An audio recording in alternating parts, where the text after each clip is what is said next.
Dulu ada seorang anak muda yang sering sholat subuh berjamaah. Anak muda ini setiap subuh berangkat ke masjid. Berangkat ke mushola Al-Qamar setiap subuh. Sebelum berangkat subuh dia mandi dulu di rumahnya, memakai pakaian yang baru, memakai harum-haruman. Tiba-tiba di tikungan jalan dia jatuh. Jatuh di tikungan. Apakah dia tidak melanjutkan perjalanan? Dia pulang ke rumahnya, mandi lagi, pakai baju baru lagi, memakai harum-haruman lagi, berangkat lagi ke masjid. Untuk kedua kalinya anak muda ini terjatuh di tempat yang sama. Apakah anak muda ini putus asa? Tidak. Anak muda ini balik lagi ke rumahnya. Dia berganti pakaian baru, mandi, berpakaian baru, dan pakai harum-haruman lagi. Dan ketiga kalinya dia berada di tikungan jalan di tempat dia jatuh semula dari pertama dan kedua kali, tiba-tiba ada orang tua yang sedang memegang lampu.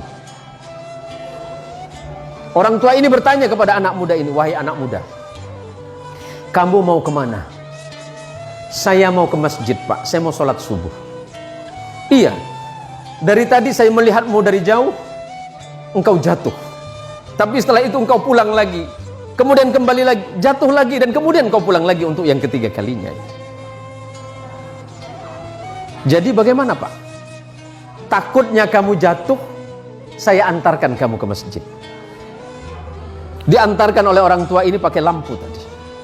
Sesampainya di depan masjid, sesampainya di depan mushola Al-Qamar, anggap Al-Qamar. Sesampai di depan mushola, orang ini bertanya, "Anak muda, apakah kamu masih mau sholat?" "Iya, Pak." "Apakah Bapak mau sholat dengan saya?" "Tidak."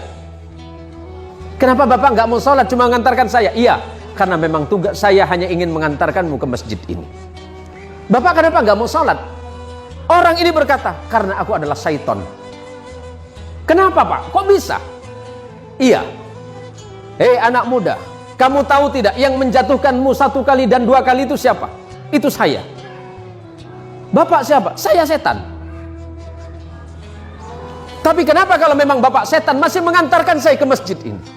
Apa jawaban setan? "Nak muda, ketika engkau tadi berangkat dari rumahmu dan aku jatuhkan di tikungan itu dengan harapan agar engkau tidak datang ke masjid, agar engkau tidak sholat berjamaah. Tapi ketika engkau pulang ke rumahmu, pada saat itu Allah mengampuni dosa kedua orang tuamu.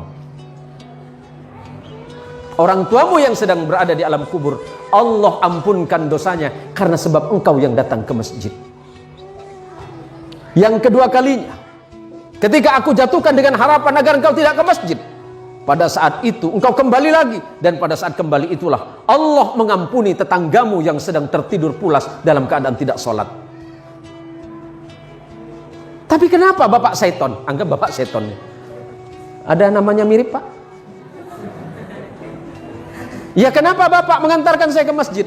"Kalau seandainya aku menjatuhkanmu ketiga kalinya dan tidak mengantarkanmu ke masjid, maka niscaya orang satu kampungmu itu diampuni dosanya oleh Allah karena sebab perbuatanmu." Masya Allah, anak muda yang datang ke masjid, anak muda yang datang ke mushola, apalagi kemudian datang ke mushola sebelum waktunya sholat, dia memperdengarkan adzannya, orang lain kemudian terbangun. Pada saat itulah Allah merasa sedang jatuh cinta kepadamu, hai anak muda. Kalau Allah sedang jatuh cinta kepadamu, anak muda, apapun yang kau minta, Allah merasa malu jika tidak mengabulkannya.